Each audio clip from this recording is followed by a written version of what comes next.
Shalom, shalom, soyez tous bénis dans le nom du Seigneur. Je veux cet après-midi encourager quelqu'un et juste encourager quelqu'un qui traverse des moments difficiles, des moments vraiment, vraiment compliqués. Je veux juste te dire quelque chose.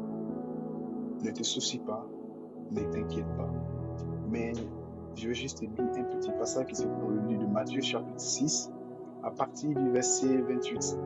Il dit, c'est pourquoi, je vous le dis, ne vous inquiétez pas pour votre vie, de ce que vous mangerez ni pour votre corps, de quoi vous serez vertu.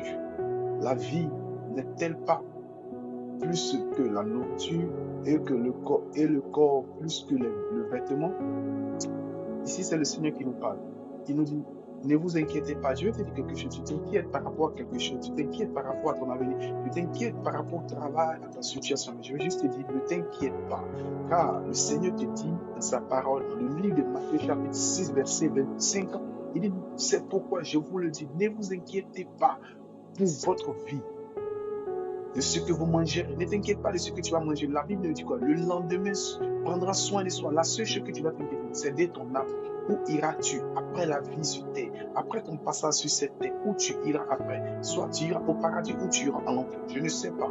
Mais je vais juste te dire, si tu n'as pas Jésus, sache que tu iras en enfer. Mais je vais t'interpeller cet après-midi à dire, viens à Christ. Ne t'inquiète pas de toute la situation qui se passe autour de toi. Ne t'inquiète pas de tout problème que tu vis. Ne t'inquiète pas de tout ce qui peut t'arriver. Tu n'as pas de travail, ta femme te stresse, tes enfants sont malades. Tu ne sais plus où aller, tu ne sais plus où mettre la tête parce que les problèmes de la vie t'ont submergé. Tu es vraiment dépassé. Mais je vais te dire cet après-midi, le Seigneur te dit, ne t'inquiète pas, ne te soucie pas. Il s'en charge. Mais la seule chose qu'il te demande, prends ta croix et suis-le.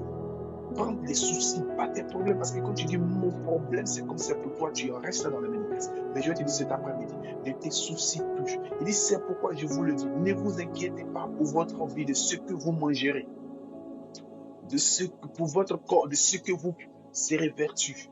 Pour les habits, ne t'inquiète pas. La seule chose que tu dois t'inquiéter, c'est ton âme.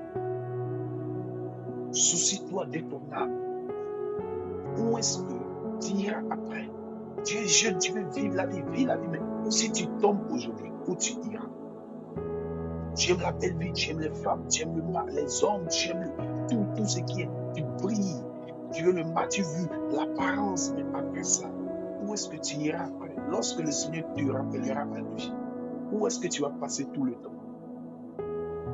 Cet après-midi, je vais juste encourager une jeune, je vais juste encourager une jeune sœur à te dire, ne t'inquiète pas, tu n'arrives pas à travailler, tu ne peux plus gagner du travail. La maladie te fatigue. On t'a déclaré toutes sortes de maladies. Mais cet après-midi, je vais juste te dire, ne t'inquiète pas. Ne te soucie pas. Regarde seulement à la croix et dis merci à Dieu. Sur ce, je vais vous souhaiter un bon après-midi et que Dieu vous bénisse et que la grâce et la faveur de Dieu soient avec vous. Père, merci beaucoup pour ce temps, pour cette vidéo. Toi qui vas tomber sur cette vidéo, je vais juste te dire, ne te soucie pas. Ne te soucie pas, ne t'inquiète pas, prends courage et reviens à ton premier amour, qui est le Seigneur. Il s'en charge de tout. Sur ce, soyons tous bénis.